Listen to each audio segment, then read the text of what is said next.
Kasih karunia dan damai sejahtera Allah Bapa kita dan anaknya Tuhan Yesus Kristus menyertai saudara. Amin. Shalom saudaraku yang terkasih, di dalam nama Tuhan Yesus Kristus, senang bisa menyapa saudara di tempat saudara berada hari ini, dalam dimensi yang berbeda tetapi dalam dunia yang sama. Sebagai insan yang diciptakan untuk Tuhan, sebelum melakukan rangkaian aktivitas kita pada hari ini, marilah kita mengawalinya dengan mendengarkan firman Tuhan. Shalom, selamat pagi. Renungan kita di pagi hari ini tertulis di Markus 2 ayatnya yang ke-7. Beginilah bunyinya. Mengapa orang ini berkata begitu? Ia menghujat Allah. Siapa yang dapat mengampuni dosa selain daripada Allah sendiri? Demikian pembacaan firman Tuhan di pagi hari ini. Shalom. Saudaraku yang terkasih di dalam nama Tuhan Yesus Kristus, pohon dikenal dari buahnya. Dan kita tidak perlu capek mencari di mana tertulis di dalam Alkitab yang mengatakan bahwa Yesus itu adalah Tuhan. Dari apa yang dilakukan Yesus Kristus dalam Markus pasal yang kedua ayat yang pertama sampai ayat yang ke-12 ini, kita telah dapat mengidentifikasi bahwasanya ketika Yesus berkata, "Kepadamu kukatakan, bangunlah, angkatlah tempat tidurmu dan pulanglah ke rumahmu." Dan kemudian ada satu hal yang sangat penting dalam ayat 10. Tetapi supaya kamu tahu bahwa di dunia ini Anak Manusia berkuasa mengampuni dosa. Dan kita melihat bahwasanya orang-orang Farisi itu, ahli-ahli Taurat itu berkata, mengapakah orang ini berkata begitu? Ia menghujat Allah. Siapa yang dapat mengampuni dosa selain daripada Allah? Apakah Yesus itu Tuhan? Dari apa yang kita baca hari ini membuktikan bahwasanya Yesus Kristus benar adanya sebagai Allah yang kita sembah, karena Dia telah mengampuni dosa. Dan kemudian reaksi yang dilakukan oleh ahli-ahli Taurat ini, mereka memiliki konsep tentang ketuhanan. Itu mengapa mereka mencoba mengcounter apa yang mereka imani selama ini. Dan ternyata yang mereka pahami itu belum sempurna.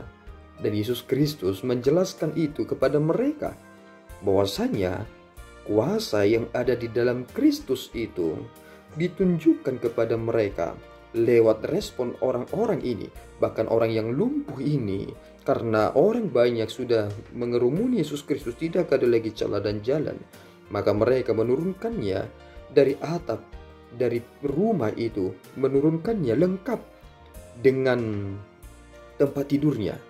Bukankah ini adalah peristiwa yang tidak pernah terjadi sebelumnya? Tetapi ini nyata. Dan kemudian Yesus Kristus berkata, dosamu telah diampuni.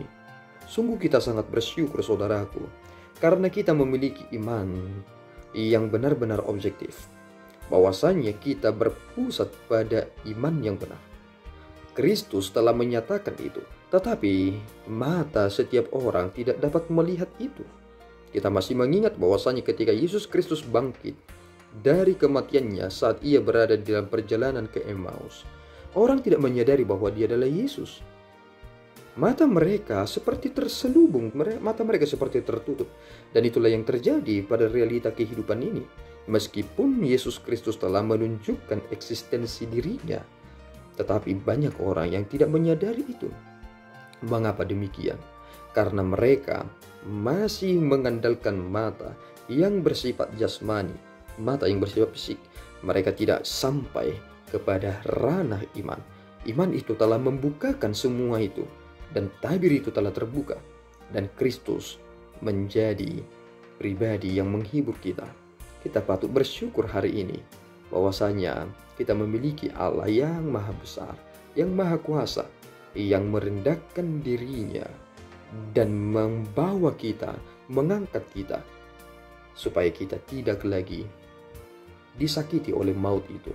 Meskipun kita mati karena konsekuensi keberdosaan itu adalah hal yang harus ditempuh.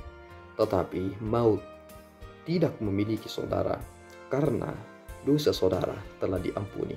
Sungguh ini adalah sukacita yang besar. Dan kita harus memikirkan, hal apa yang membuat aku tercengang? Apakah ketika aku yang lumpuh bisa berjalan? Ataukah ketika dosaku diampuni? Hal apa yang membuat saudara takjub? Apakah saudara takjub kepada Yesus Kristus karena saudara mendapat mujizat? Ataukah ketika dosa saudara telah diampuni? Tuhan Yesus memberkati. Kita berdoa. Ya Tuhan, kami bersyukur atas berkat-Mu. Terima kasih Bapa atas anugerah yang Kau berikan kepada kami. Kami ini adalah orang yang berdosa, bercelah, tidak layak menerima anugerah dari Tuhan. Tetapi Engkau ya Bapa telah mengampuni kami. Kami ini tidak berdaya, kami tidak mampu. Tetapi Engkau menunjukkan kasih setia-Mu kepada kami. Terima kasih Tuhan. Bimbinglah kami supaya kami menghasilkan buah. Dan orang semakin mengenal siapa kami dari buah yang kami lakukan. Kiranya Tuhan menguatkan hati kami yang lemah ini, supaya kami memiliki prinsip yang sungguh-sungguh Tuhan tentukan harus kami lalui. Terpuji Engkau Bapa, kami serahkan hidup kami ke dalam tangan-Mu di dalam Yesus. Kami telah berdoa dan mengucap syukur. Anugerah Tuhan kita Yesus Kristus, kasih setia Allah Bapa, dan persekutuan Roh Kudus menyertai saudara. Amin. Tuhan Yesus memberkati.